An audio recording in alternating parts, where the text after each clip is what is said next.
Even just hearing someone else say that they're actively going through, not gone through it and come out the other end, because there's still a big disconnect there. But if you hear that there is someone going through the thing or something very similar, that's massive. So I often find I'm wrestling with myself a lot, which is probably where the root of the passion for self-improvement comes from. I don't even know what episode we're up to anymore. Oh, I can't remember. 7 something. I don't know. Something like that. It's. I think we're getting close to 10, perhaps. I don't know. Anyway, checking in today. Yes, this is actually a format you suggested that I really like. I think this is a good one. I'll let you introduce what the actual plan is with this, though. Yeah, so I really want to make sure that we stay committed to the initial vision of what this podcast was, which essentially is we are two guys who we both think we have some maybe perspectives, experiences, skill sets that are worth sharing, that are helpful for listeners. But we're also two guys who are very much at the early stages of this journey that we've decided to go on of we are actively, ambitiously trying to become the men, the ideal version of the men we have in our minds of this is where I think I could be, the potential that we have. Yeah. And we're trying to create the kind of life and impact that we also think that we can have. So we're sort of on this journey, figuring it out. And so we're using the podcast as like a documentary of sorts of allowing people to watch us on that process. So this podcast, you know, for full transparency, we're in your garage and you've done a fantastic job. But like, this is where we're starting. Now we might still be here in 4 years, but who knows where we'll be in 4 years, you know? And so what I thought would be really fun is maybe once a month, maybe once every 2 months, we do an episode like this, just checking in on how we're doing, and specifically checking in on, okay, you know how we're on this journey of becoming better men and growing our sort of businesses or the impact and life we want to have. What the hell have we actually done in the last month to move towards that? Because it's all well and good to do this. But I want to show in real time with people, especially when we do episodes around fitness or confidence. It sounds like we're experts. We really know what we're talking about. I want people to also see the human element where we're figuring shit out and trying to enjoy it. Yeah. Yeah, I like that.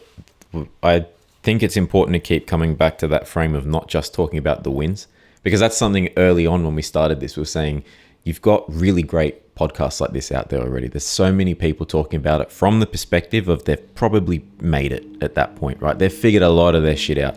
Not that they don't have their own problems, I'm sure, but it's hard for people who are in a way lower down here to look at it and you wish you had the problems that they had. It's different, right? For us, I think it's important to go, yeah, well, we figured we are on track figuring some of these things out, but there are certain things I've got no fucking clue what I'm doing, and that's what I'm actively struggling with. So not just talking about the wins, but going, this is the shit that I'm really fighting with at the moment. That I think is important and interesting. Yeah. So speaking of, how have you been going the last 3-4 weeks?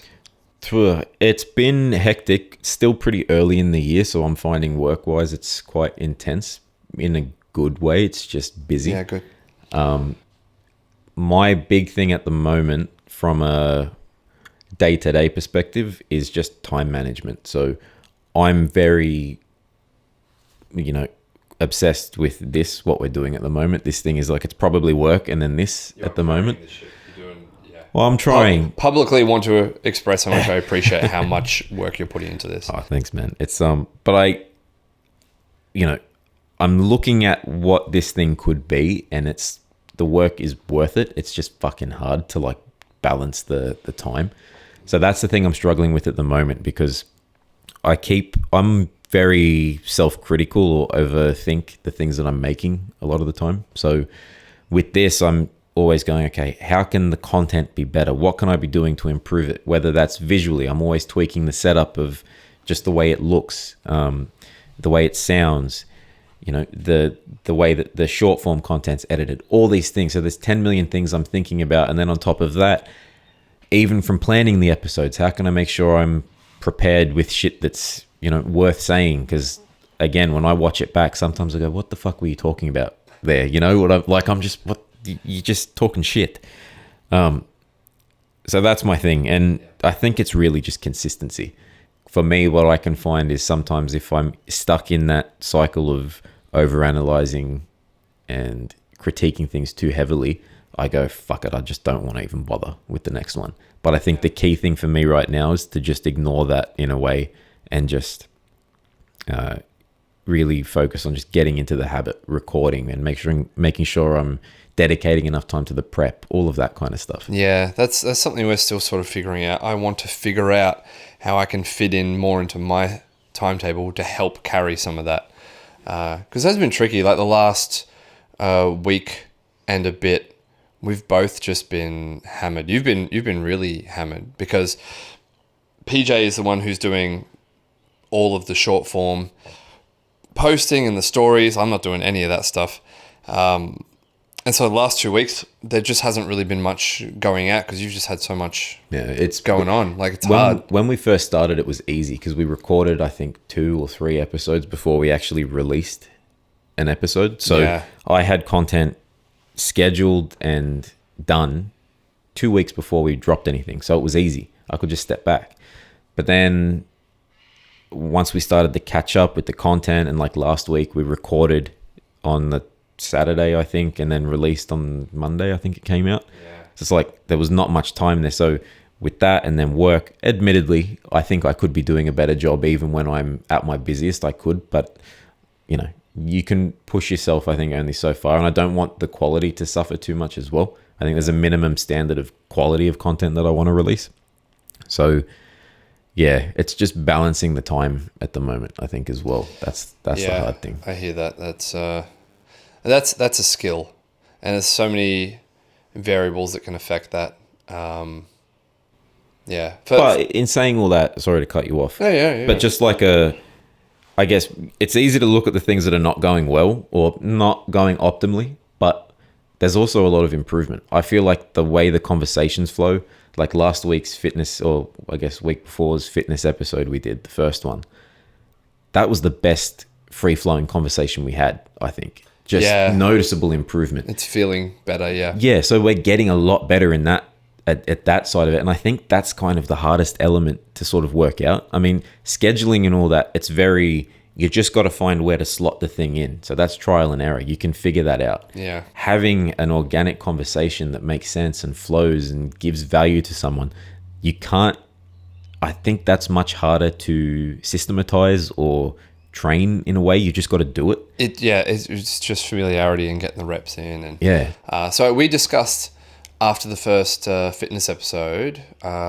we talked about sort of trying to help with that. We've discussed the possibility of attending like a conference or a workshop or something together, just trying to spend more chunks of time actually hanging out and making space to properly think things through without it being so rushed. But also just to build the friendship so that things are easier. Because I feel like a lot of me getting to know you is sort of through the podcast, and it is different to get to know someone when the lights and the camera and everything aren't on. Yeah, well, that's an interesting dynamic here too, right? Because we weren't mates before we started planning this, right? Yeah, that's right. We knew each other briefly years ago, and then now we've come into this as very much, I think, you'd say business professional sort of relationship you've turned this into, and I think that's a good foundation to start building a friendship in that off. But you need to build that rapport, right? And so sitting down and having an hour conversation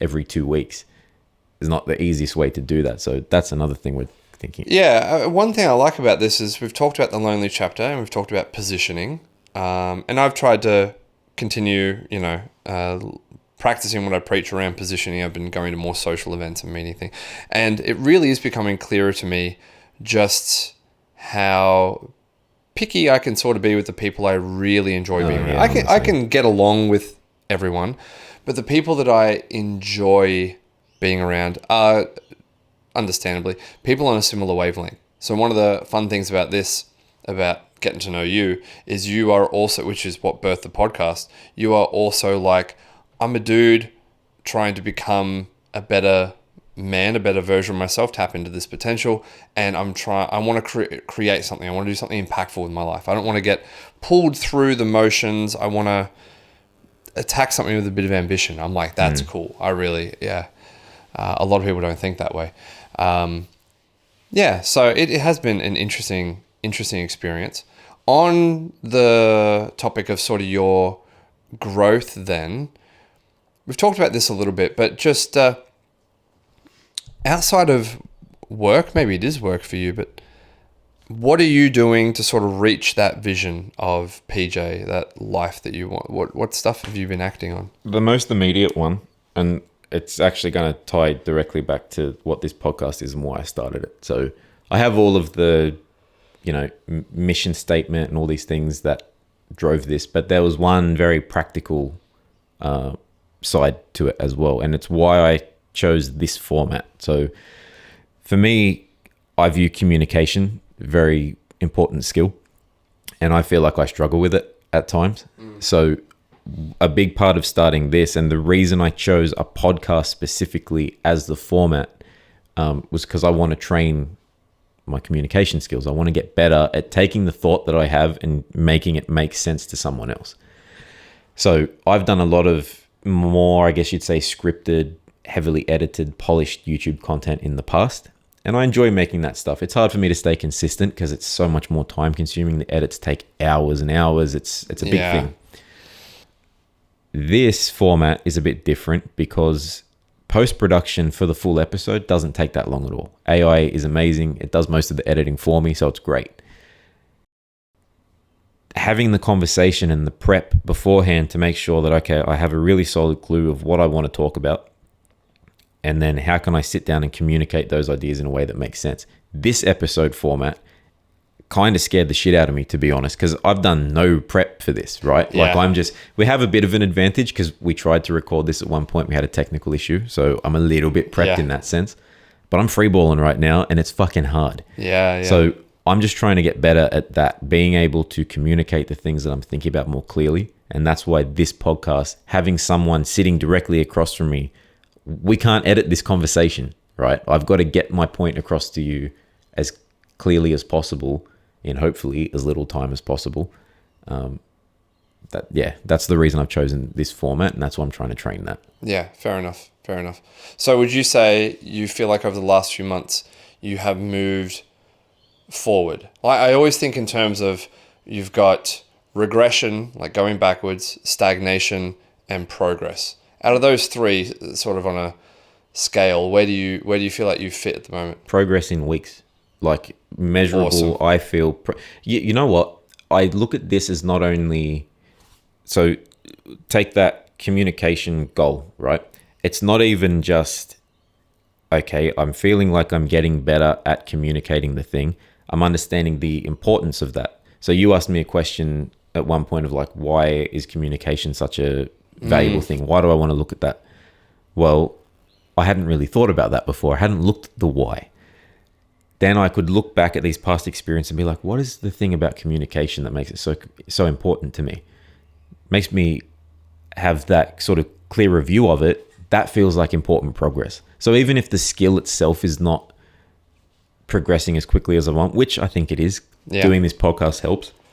But even just having that clearer understanding of what the fuck is that even a goal for? Like, why am I thinking about that? So that's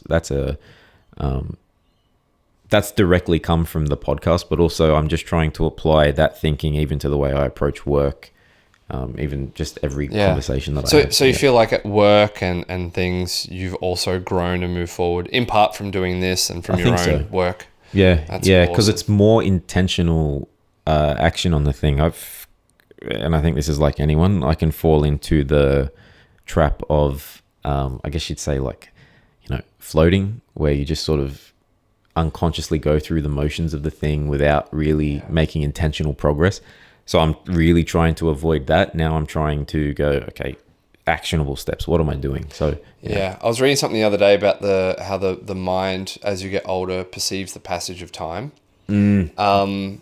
and why time feels like it goes so much faster when you're an adult. And it's because when you're a kid and young, the passage of time is marked often as a kid, you've got more turbulent sort of events and by more frequent turbulent events, and by that I mean like you've gone up a year in school. For a kid to go from like year 3 to year 4 or year 6 to year 7 is big. So you market through that. They grow really quick. You grow through clothing. The children, their personality, who and what they are, develops so fast. And because you're learning so many new things, your brain goes like memory, core memory, because everything's so new. When you're an adult and you're in the groove of things, you do your 9 to 5, your wake up routine's the same, your drive's the same. And when you start getting in the motions, the brain stops paying as much attention because nothing's particularly new. And so it doesn't really mark the passage of time. So one of the ways to help you feel, like you're, I suppose, living in the present a bit better is to take more direct action over doing new things, which is why like I'm glad we pulled the trigger on let's just do the podcast. We'll figure it out as we do it. This feels like when I look back over the last 12 months, I look at the podcast as like one of those big blips of like that's like a core moment, memory of like, same with, I'll always talk about going to England. It was like a really big, it was big for me. These like core things in the last sort of 12 months for me that stand out as like pivotal moment. Yeah, I had a really great chat with, it was funny, this one day I had 2 really good talks with 2 people, someone very close to me and then another friend who, we were talking about this exact thing where I've noticed my social circles change in the way that now it went through a phase of really shrinking. I sort of stopped interacting with a lot of people, but then the people that I still interact with, I've figured out what I get out of those different relationships, right? And I was talking about that, and I said, when you're young, there's so much external shit happening to you that you're forced to change and develop, right? Just through the exposure to things. Yeah. You hit a certain point, and for me, it was, maybe, I don't know if it hit me earlier, and I don't know if that's a good thing or a bad thing, but I think it did hit me a bit earlier than some. I know some people my age that haven't gone through this yet. You hit that point where the external things stop happening. So now if you want to change, you have to look for the things to change. Yes. And it's a conscious, it's an effort. It's hard to do. Yes. So now I'm finding that the people that I enjoy spending time with or that I get something out of are the people that are doing that are looking at things and going, oh, this is the thing that I need to change, and I'm trying to change that thing.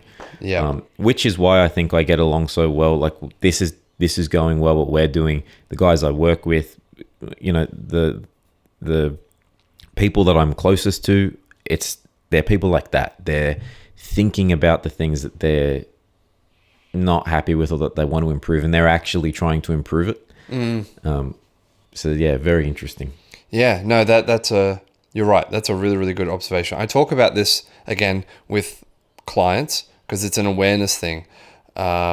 When do people rapidly gain weight, for example? It's often the transition leaving home, whether it's going to the workforce or living out of home, studying and things. Now the food's a lot more in your control. That can be a period where people gain a lot of weight. Yep. Sometimes not so much for young people because they don't have the money to binge and indulge.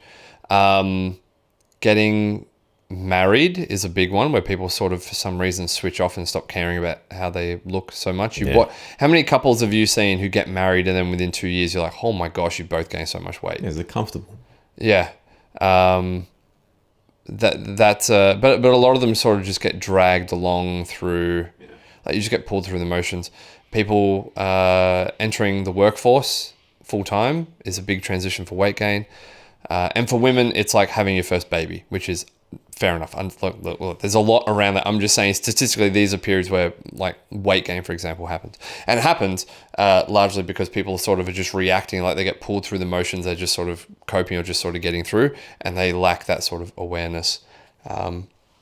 So really interesting. It's great that you've sort of had that realization earlier on. You're right, because a lot of people don't really have that until a problem really arises. Yeah, but that's another thing. I don't know if it's necessarily a good thing because I and I've sort of gone and talked about this in the episode we did where I explain a bit of my motivations for starting this and everything. But I think that realization early on led to way too much overthinking and that self-critical stuff. I think that stemmed from that. But I've done a lot of talking in this one. I think you need to give us your sort of what are the things that you're sort of struggling with or looking to talk about in this one. Yeah, so I've had an interesting sort of couple of weeks. I battle a lot with feeling stagnant. There's a couple of reasons for that. Like I work from home, so I spend quite a lot of time at home, and it's sort of easier said than done when people are like, go to the library and do your work. It's like, yeah, but there's travel time to and from the library. There's often a lot of like noise. Like, this is just one example, but whether it's a cafe or there's a lot of noise and distraction, there's only so much work you can do. A lot of my work might be at the moment doing stuff for clients. It's sending form feedback, things where I'm like recording on my phone. I need a quiet background. Making content, need a quiet background. So a lot of my work sort of forces me to be at home in my own controlled space and getting work done. But then you're sort of isolated. I've really been wrestling with, I've sort of had a new morning of my Asperger's and ADHD, because I really have these moments where it crystallizes how much it has impacted me. Especially when you're at home and you've got distractions and things, it's so easy to waste time. Yeah. I can get in my head. I struggle with energy. That's the house that, that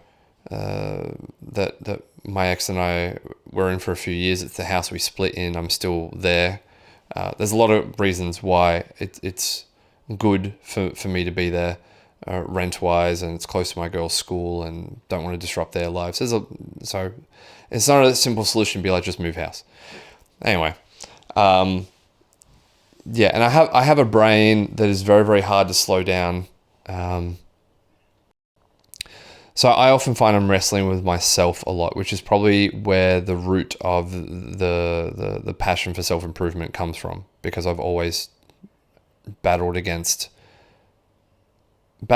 myself, because it can almost feel like a separate entity sometimes.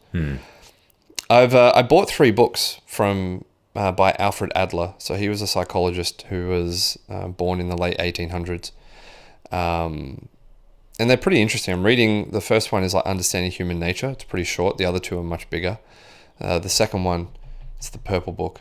I think it's called The Individual Psychology of Alfred Adler, which looks really good. But yeah, he's really interesting. So he coined what's called individual psychology, which I'm still learning about, which essentially, it's rather stoic in many respects. It's very much about bringing the control and the responsibility back home, but it starts with a lot of awareness. So that's sort of, that's been helpful, just learning how to better respond to myself and my situation, and constantly bringing the control back home and figuring out how do I wrestle with myself to get stuff done. But it has been a rather, it really is hard to explain. It has been a rather emotional experience, because I am an extremely emotional person learning how to regulate that sort of stuff better. Like an example, a client of mine who has a lot of business connections in the area got me a meeting with another businessman he knows in the area. He does like bin cleaning. Really, really nice guy. And he appears to be around about my age. Completely different person. But my brain compares. I've had a history as a young man of comparing myself, like when I was little. I know I did, and I do it reflexively now. And I have to work but on I think, do you reckon that's a male thing? I mean, it's a human thing, but there's a point where any sort of human attribute or a disposition can be taken to toxic sort of degree. Yeah. So like Adler, just going back to why I mentioned him, one of his core sort of tenets in his sort of philosophical view of psychology is people's sense of inferiority and superiority. And so people who really feel inferior often supercompensate with overzealous goal setting and self-improvement Yeah. Okay. which I sort of fit into, but they often do a lot of comparisons. So there's nuance to his views on inferiority, which I'm still learning, but he's sort of like almost everyone's goals and drive and the action they take comes from some realm of inferiority. You need to figure out, I'm butchering this, I still need to learn more, but like how you deal with your inferiority can be healthy or unhealthy. So if you're going to do it the healthy way, more or less. Now I'm sitting with this guy talking, and just the way he looks at his business and his numbers and is sort of cold calculating, not emotionless like he doesn't care, but just he's able to sort of emotionally disconnect from, okay, this was a lower month, what can we do different, I go into, this was a lower month, you suck as a coach, you're never going to be the man that your children need, you're never going to earn a good living. I go into and it's so rooted in decades of feeling really shitty about myself. Like this is in complete honesty, this is what I'm battling, some deep seated shit. And so that comes up every now and then, but I'm like engaging the fight better. Once upon a time I would only a few years ago, I didn't understand. I didn't know I had the conditions then, but just insomnia and mental spiral. And it's hard to sort of there's so much evidence to those voices. It's like, I don't know what to do or how to respond. Yeah. And so when you're in that position, you just sort of, you fall apart. So that's sort of my reality. That's what I'm wrestling with. I'm very, very neurotic. And so that is why I care the amount that I do about these subjects, because I have to fight for myself like daily to be in control in some respects. Can sound worse than it is, but yeah, that's sort of what's been going on for me. So yeah. Yeah. Okay. What are the steps you're taking then? Do you feel like is it getting the more clear insight feel like progress to you, do you think? Or are there things that you're actually doing? I think another good practical takeaway for listeners, if you are someone who ruminates, particularly if you're isolated a lot, I think it's unfortunately like a rich cocktail of unfortunate situations for me. Perspective is a massive thing. And so I work from home, so I'm isolated. For me to change that, I think would still be a bigger detriment to my life and income and my relationship with my kids. So I don't want to change how I live, how I operate my business. I just understand the impact that this has had when I wasn't aware of it. There's isolation, there's the autism component in particular. And so I fundamentally look at the world differently. I always have. And there are elements to adulthood that I've found really hard to wrap my head around. It's actually hard for me to explain what I mean by that, but any other high-functioning autistic person will probably be able to resonate with that and be like, oh yeah, adjusting to adulthood is extremely difficult. And so when I read the works of Adler or Marcus Aurelius, and I read the Stoics, and even once upon a time when I would read my Bible and things, and talk to other men that I look up to and that I see as sort of role models that have had good experiences, when I expose myself to these different men's perspectives, it helps soothe me quite a lot, because it adds context and informs my very narrow, limited perspective. So once upon a time, like I said, I was really hard on myself, being like, you're a failure as a guy, you're all these things. And as it took me a long time to meet people where I heard more and more stories of, dude, when you were 25 and had your first kid, do you know how many 25-year-olds are earning dick all? Like, you were only looking at you had a selection bias. You're only looking at the 25-year-olds who are doing relatively well. But also, you had a kid. You and your wife really hadn't planned things out probably as maturely as you should have in some respects. You were in the deep end. You, through ignorance and naivete, started a business and didn't realize what was like. Yeah, you made some sort of dumb choices that kicked you in the dick, but really, you weren't doing that bad at 25, dude. But I didn't know that then.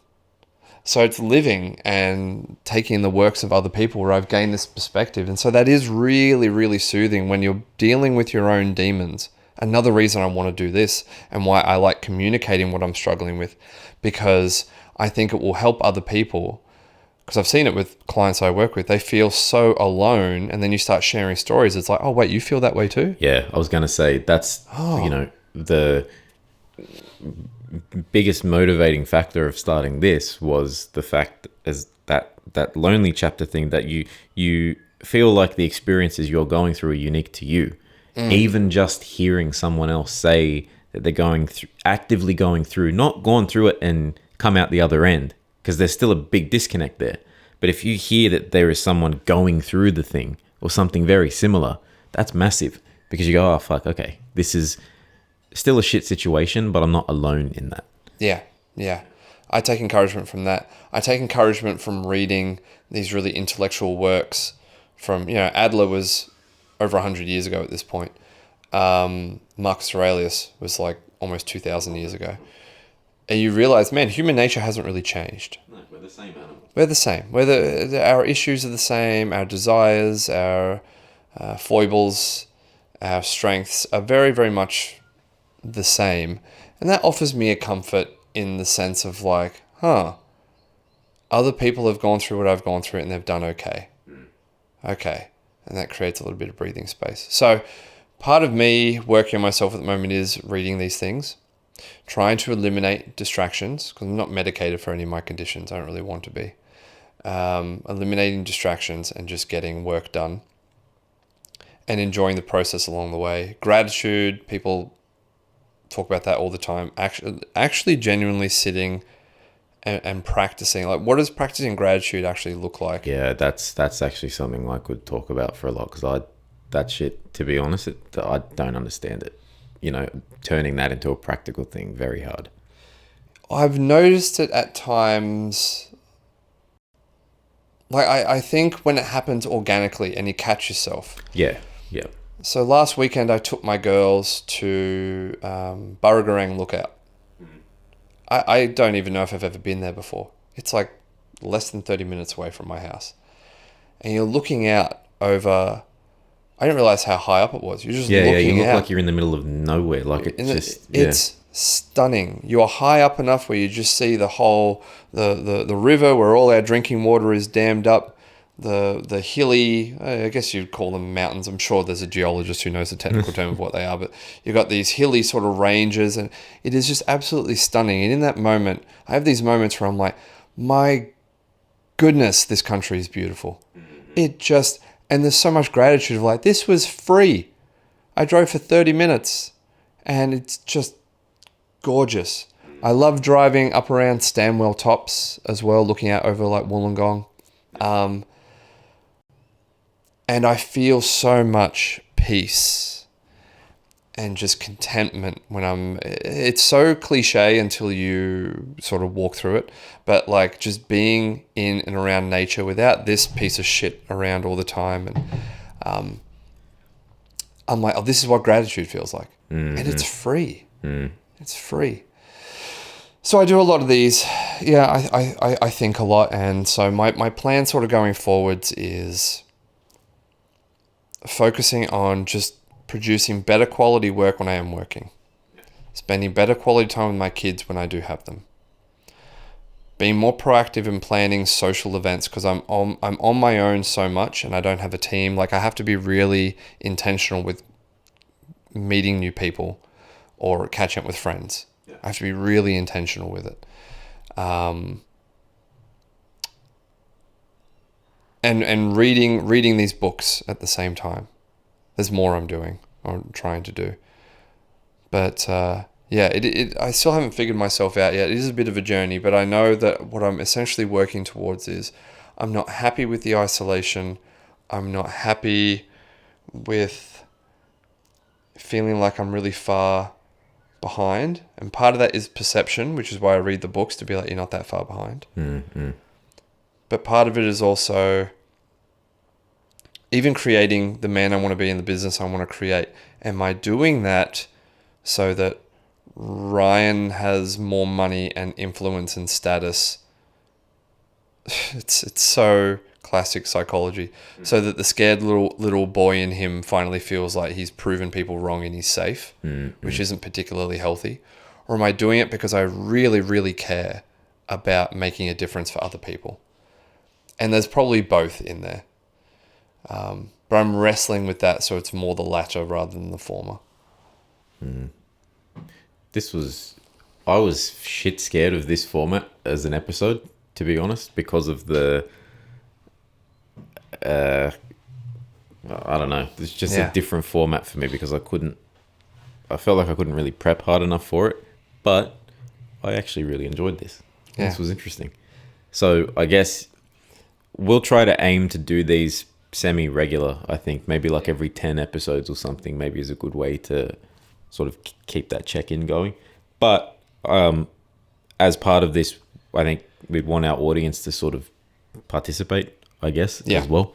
So if people want to leave comments of, you know, some of the stuff they're going through or wanting to work on as well, we want to build community around this thing too. So get people involved. One of the biggest things I'd like to be held accountable for, if there was sometimes simplifying things just really quickly can help a lot. And it's like, all right, ask myself the question, Ryan, if you could make one change in your life right now that would have the biggest impact on everything in your life, what would it be?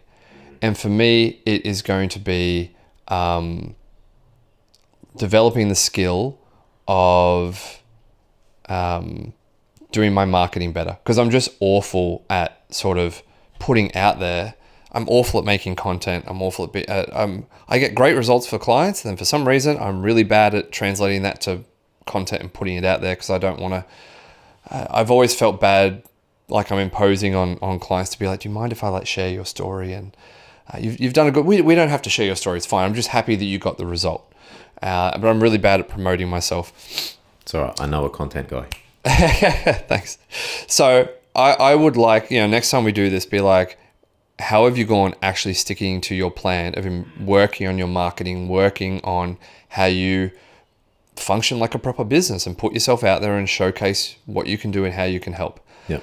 That would have the biggest impact on me helping more people. And the more money I make, I want to hire some staff, teach them to coach in the way that I coach. I want to create this bigger thing and eventually turn it into this massive men's self-development program. That's what I want to do on the whole east coast of Australia. And we're going to run workshops and weekends away and seminars. And I don't know, it's going to be good shit. That's what I want to make. This is the first step. I need to actually be consistent, not get distracted. So if people can hold me to that, just check in, that'd be good. Yeah. Well, I like it. I guess if I had a practical thing at the moment, mine is the communication thing. So I just want feedback. I just want feedback on the way that, I find it funny, like some of the comments we get, not that we get a lot, but every time there's a couple of negative ones, I bite so quick. I've got to train myself out of that, I think. But I just hate fucking stupid comments. Anyway, this was good. I enjoyed this. You're asking for more of them now. Yeah, I know. Anyway, this was good. I'm looking forward to doing these as a regular thing. Cool, me too. Awesome. All right, thanks, dude.